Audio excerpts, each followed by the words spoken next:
అందరికీ నమస్తే. నేను మీ Bhashabhai, managing director, supreme layouts and apartment private limited. రీసెంట్గా జరిగినటువంటి క్రెడాయ్ ప్రాపర్టీ షో ఎలా జరిగింది ఏంటి అనేది అడుగుతున్నారు. నాకున్నటువంటి ఫ్రెండ్స్ కానివ్వండి, కస్టమర్స్ కానివ్వండి, సో తెలిసిన వాళ్ళు కానివ్వండి, ఎన్ఆర్ఎస్ కానివ్వండి. కాకపోతే అనుకున్న దానికంటే బాగా సక్సెస్ అయింది క్రెడాయ్ ప్రాపర్టీ షో. అనుకున్న జనాల కంటే ఎక్కువ మంది కస్టమర్స్ వచ్చి ప్రాపర్టీస్ సెలెక్ట్ చేసుకున్నారు. చాలా వరకు కూడా అక్కడే బుకింగ్స్ వచ్చినాయి. పెద్ద పెద్ద కంపెనీ ఉన్నటువంటి మైహోమ్ కానివ్వండి, అపర్ణ కానివ్వండి, వంశీరామ్ కానివ్వండి, హానర్ గ్రూప్ కానివ్వండి, గ్రీన్ స్పేస్ కానివ్వండి, హాల్మార్క్ కానివ్వండి, ఇలాంటి పెద్ద పెద్ద సంస్థలన్నీ కూడా దాంట్లో పాల్గొనడము ఒక మంచి ఈవెంట్ అయింది. అట్ ద సేమ్ టైము ఎవరైతే మన తెలంగాణ స్టేట్కి రెవెన్యూ మినిస్టర్ ఉన్నారో పొంగులేటి శ్రీనివాసరెడ్డి గారు వచ్చి ఓపెన్ చేయడం కూడా ఒక మంచిగా పబ్లిష్ అవ్వడానికి కూడా పబ్లిష్ అయింది.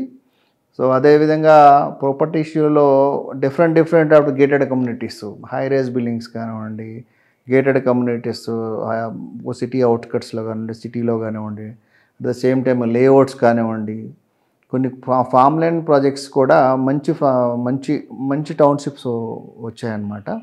సో సిటీ అవుట్స్కట్స్లో వాళ్ళందరూ కూడా అన్నీ కూడా రేరా అప్రూవల్ పొందినటువంటి ప్రాజెక్టులు పెట్టారు కాబట్టి ఇంకా మంచిగా కూడా సక్సెస్ అయింది.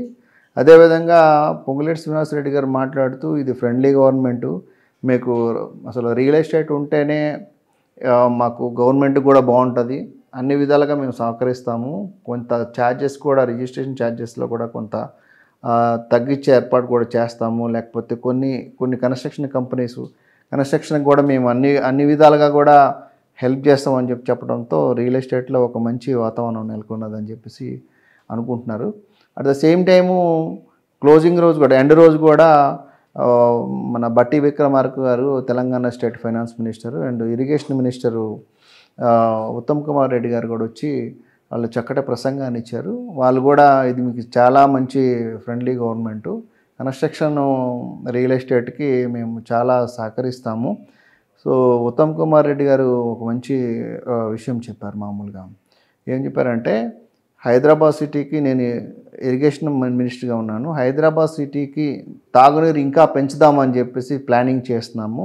ప్రత్యేకంగా ఇప్పుడైతే మనకు కృష్ణా నుంచి ఇటువైపు గోదావరి నుంచి, తర్వాత మంజీరా నుంచి ఇటువైపు గండిపేట ఉన్నటువంటి జలాశయాల నుంచి మనకు వాటర్ వస్తుంది. ఇంకా కూడా మనం అనేక విధాలుగా పాలమూరు రంగారెడ్డి ప్రాజెక్ట్ ద్వారా కూడా హైదరాబాద్కు మంచి వాటర్ని తీసుకొచ్చేటట్టుగా ప్లాన్ చేస్తున్నాం. అదేవిధంగా వాస్తవంగా చెప్పాలంటే హైదరాబాద్ సిటీకి ఇప్పుడున్న పరిస్థితుల్లో తాగడానికి నీళ్ళు అనేది ఇబ్బంది ఏం లేదు.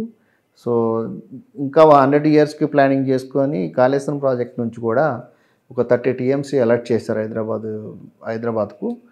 సో ఇప్పుడు ఏదో కొంచెం రిపేర్లో ఉన్నప్పుడు కూడా కాళేశ్వరం ప్రాజెక్టు కనుక మనకు వచ్చినట్టయితే వాటర్ ప్రాబ్లం అనేది ఉండదు. అదేవిధంగా ఫైనాన్స్ మినిస్టర్ గారు కూడా మాట్లాడుతూ, మేము రియల్ ఎస్టేట్కి కన్స్ట్రక్షన్కి ఎంతైతే సహాయ సహకారాలు అందించాలో మేము అంతవరకు అందిస్తాము. మీకు మేము సహాయ సహకారాలు అందిస్తేనే మాకు కూడా రెవెన్యూ వస్తుంది, ఎంప్లాయ్మెంట్ వస్తుంది. ఎవరైతే చదువుకున్నటువంటి అన్ఎంప్లాయ్మెంట్ ఉందో వాళ్ళందరికీ కూడా ఉద్యోగాలు వస్తాయి. సో తద్వారా అందరూ కూడా బాగుంటారు.